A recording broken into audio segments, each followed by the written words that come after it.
ఒక్కసారి కొమ్మూరి గోల్డ్ కి కాల్ చేయండి. తాకట్లో ఉన్న మీ బంగారాన్ని విడిపించి మార్కెట్ ప్రైస్ కి వాళ్ళు కొనుక్కుని మిగతా డబ్బులు మీకు ఇచ్చేస్తారు. నమస్తే, వెల్కమ్ టు అవర్ ఛానల్. ప్రస్తుతం మనతో పాటు ఉన్నారు ప్రముఖ న్యాయవాది సాయి కృష్ణ ఆజాద్ గారు. సార్ తో మాట్లాడి ఈ రోజు మరికొన్ని అప్డేట్స్ అడిగి తెలుసుకుందాం. నమస్తే సార్. నమస్తే అమ్మా. సార్, ఇష్టపడి పెళ్లి చేసుకున్న పెద్దలు పెళ్లి చేసిన వాళ్ళకి నచ్చినప్పుడు డైవర్స్ అనేది డెఫినెట్ గా తీసుకుంటారు.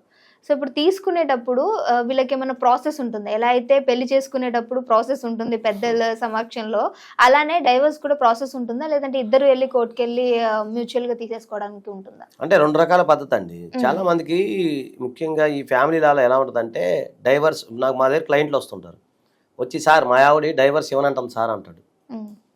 లేకపోతే ఆ భర్త వస్తాడు, భార్య వచ్చింది, సార్ నా భర్త నాకు డైవర్స్ ఇవ్వడంట సార్, నేను అరెస్ట్ చేస్తాను అంటే. ఇక్కడ చట్టపరంగా ఎవరెవరు డైవర్స్ ఎవరు డైవర్స్ ఎవరు గుర్తుపెట్టుకోండి. మీ బాధ అంటే చట్టంలో ఉన్న గ్రౌండ్స్ ఏవైతే ఉన్నాయో, ఇప్పుడు అందరికి నెట్లో గ్రౌండ్స్ డైవర్స్ గ్రౌండ్స్ అంటే ఇప్పుడు అంతా ఈజీ అయిపోయింది, అందరూ తెలిసిపోయింది. కానీ ఆ డైవర్స్ సంబంధించిన గ్రౌండ్స్ ఏవైతే ఉన్నాయో ఆ గ్రౌండ్స్ ప్రకారం మీరు సఫర్ అవుతున్నారు అంటే ఆ గ్రౌండ్స్ని తీసుకెళ్లి కోర్టు దృష్టికి తీసుకెళ్తే కోర్టు వారు విచారించి ఇగో ఇట్లా సఫర్ అవుతున్నావు కాబట్టి నీ భార్యతో నువ్వు ఉండక్కలా లేకపోతే నీ భర్త నువ్వు ఉండక్కలని కోర్టు డైవర్స్ ఇస్తుంది. చాలా మందికి నా భార్య నాకు ఇట్లేదంటే కూరగాయలు అమ్మినట్టు సార్ కూరగాయలు ఇట్లేదు అంటారు. కుదరదు, అట్లా ఉండదు. చాలా మందికి అది అపోహ ఉంటుంది. అది ఇంకొక అపోహ ఏంటంటే చాలా మందికి సార్ మగవాళ్ళు కనుక ముందు డైవర్స్ వేస్తే ఏంటి భరణం ఎక్కువ చెల్లించాలంట, ఏంటి నువ్వే డైవర్స్ ఇస్తా అన్నావు కదా అని చెప్పి కోర్టు వాళ్ళు ఆలోచిస్తారంట. ఇవన్నీ అపోహలు ఎక్కువని. ఇలా ఉండదండి.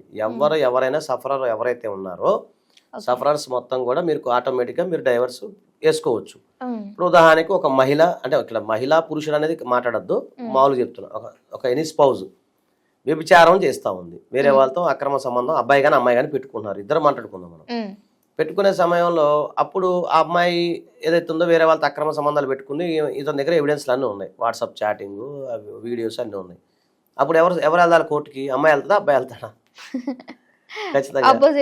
ఖచ్చితంగా ఎవరైతే సఫర్ అవుతారో వాళ్ళు వెళ్తారు. లేదు, ఒక భర్త తాగొచ్చి రోజు భార్యని కొడుతున్నాడు, హింసిస్తున్నాడు, బూతులు మాట్లాడుతున్నాడు, తిండి పెట్టట్లేదు, ఇక్కడ ఇందులో ఎవరు సఫరరు? అమ్మాయి. అప్పుడు ఎవరు వెళ్ళాలి కోర్టుకి? అమ్మాయి. అది ఇక్కడ ఎవరైతే సఫరర్ ఉంటారో వాళ్ళు వెళ్ళాలి. అది మామూలుగా లాజిక్ అనమాట. ఎవరైనప్పటికీ కూడా రైట్ అండి, అమ్మాయి అయినా అబ్బాయి అయినా వాళ్ళు వెళ్ళాలి. ఇప్పుడు జనరల్గా మనకి ఈ కాలంలో ఏమవుద్దంటే డైవర్స్ ఇవ్వాలంట తీసుకోవాలంట అని ఇది ఉంటుంది. అలా కాదు. సో ఇక్కడ ఏంటంటే ఇంకోటి చెప్పాలి మీకు, డైవర్స్ తీసుకునే క్రమంలో మీరు రెండు రకాల ఫాస్టెస్ట్, చాలా మంది అంటారు సార్ డైవర్స్ ఫాస్ట్గా అయిపోవాలి సార్, నాకు 20 రోజులు అయిపోవాలి, 30 రోజులు అయిపోవాలంటారు. అది అవ్వదు. ఎందుకు అంటే భారతదేశం ఇంకా అంత ఫాస్ట్ జడ్జిమెంట్స్ ఇంకా రాలేదు, ఫాస్ట్ ట్రాక్ కోర్టులో ఫ్యామిలీ కోర్టులో రాలేదు. అంటే ఒకప్పుడు 1 year ఉండేది, ఇప్పుడు 10 years 6 months వచ్చేసింది కదా సార్. బహుశా దాని రిలేటెడ్ అయి ఉండొచ్చు కదా, అంటే తొందరగా కావాలంటే ఏమైనా ప్రాసెస్ ఉందా అనే విధంగా అడుగుతారు. అయితే నీకు మాట చెప్తాను, చెప్పండి. భారతదేశంలో అవునన్నా కాదన్నా మనది కుటుంబ వ్యవస్థ. ఎందుకంటే భారతదేశ ప్రజలందరూ ఒక కుటుంబం, అన్నయ్య తమ్ముడు భార్య భర్త, ఎన్ని కుటుంబం నుంచి వచ్చిన వాళ్ళం మనం. కుటుంబ వ్యవస్థే మన భారత సమాజానికి పునాది. ఇప్పుడిప్పుడే కుటుంబ వ్యవస్థ నాశనం అయిపోతుంది. కానీ మన చట్టాలు ఈ మాత్రం ఉండబట్టే కుటుంబ వ్యవస్థ ఆగుతుంది. ఈ మాత్రం చట్టాలు కూడా లేకుండా ఎప్పుడైతే లిబరల్ చేసేస్తే ఆటోమేటిక్గా డైవర్స్ పెరుగుతాయి. ఇప్పటికీ పెరుగుతూనే ఉన్నాయి. నేను ప్రాక్టీస్ చేసిన కొత్తలో కంటే ఇప్పుడు డైవర్స్ చాలా పెరిగిపోయినాయి. ఫ్యామిలీ లాస్ ఎక్కువైపోయినాయి, ఫ్యామిలీ కోర్టులు ఎక్కువైపోయినాయి, ఫ్యామిలీ డైవర్స్ ఎక్కువైపోయినాయి.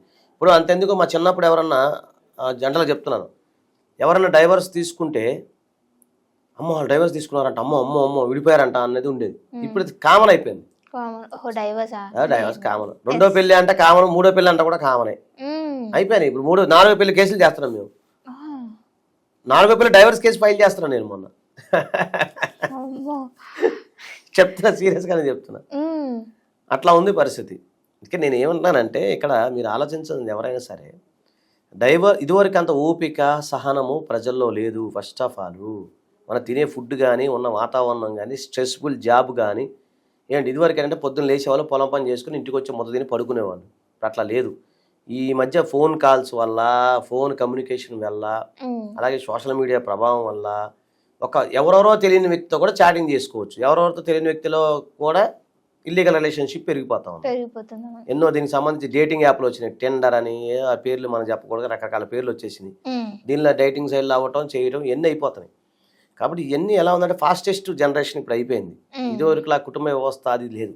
కాబట్టి మన చట్టాలు అందుకని అంత కఠినంగా ఉన్నాయి. ఇప్పుడు ఒక భార్య భర్తకి విడిపోయారు, మన దగ్గరికి వస్తాం చాలామంది క్లయింట్లు, ఇద్దరు మామూలుగా వస్తారు, సార్ నాకు మా ఆవిడకి పడట్లేదు, మీ ఇద్దరు విడిపోదాం అనుకున్నాం. ఓకే, ఎన్నాళ్ళు టైం పడుతుంది? మ్యూచువల్ డైవర్స్ అయితే 6 to 8 months పడుతుంది. అదేం సార్ సుప్రీంకోర్టు చెప్పింది కదా కూలింగ్ పీరియడ్ ఆఫ్ చేయమని. కూలింగ్ పీరియడ్ అంటే కరెక్టే, కూలింగ్ పీరియడ్ ఆఫ్ చేయమని ఎప్పుడు చెప్పిందంటే చాలామందికి అపోహ ఉంది. కూలింగ్ పీరియడ్ ఎప్పుడు ఆఫ్ చేసుకోమని చెప్తుంది?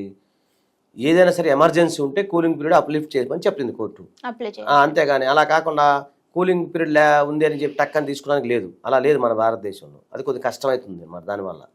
కాబట్టి ఏంటంటే చాలామంది ఎందుకు డిలే చేయటం వల్ల మనస్పర్ధలు, కోపాలు, తాపాలు అనేవి కొద్ది రోజుల్లో ఉంటాయి, తర్వాత అందరూ మళ్ళీ కలిసిపోతారు, తగ్గుతాయి అనే ఉద్దేశంతో ఇంత డిలే చేయటం అనేది భారతదేశంలో జరుగుతుంది మన చట్టాల్లో. కాబట్టి ఎవరైనా సరే మీరు డైవర్స్ ఫైల్ చేసుకోవాలంటే అనుభవజ్ఞ న్యాయవాదిని సంప్రదించండి.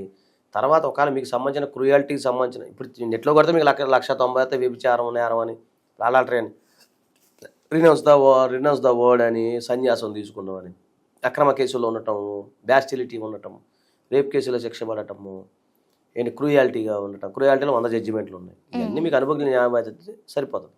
కాబట్టి ఏంటంటే మీరు తీసుకున్నప్పుడు చాలామంది, ఇప్పుడు అందరికీ నాలెడ్జ్ వచ్చేసింది, ఇప్పుడు నేను చెప్పాల్సిన అవసరం లేదండి. కాకపోతే మీకు ఏదైనా వాట్సాప్ చాటింగ్ కానీ ఇవన్నీ కూడా మీరు ఎక్వైర్ చేసుకోండి. అదే అంటున్నాను నేను, డైవర్స్ వేసుకునే సమయంలో ఎలాంటి జాగ్రత్తలు తీసుకోవాలంటాను నేను. అలాంటి జాగ్రత్తలు తీసుకోవాలి, అది తీసుకుంటే మనం సక్సెస్ అవుతాం.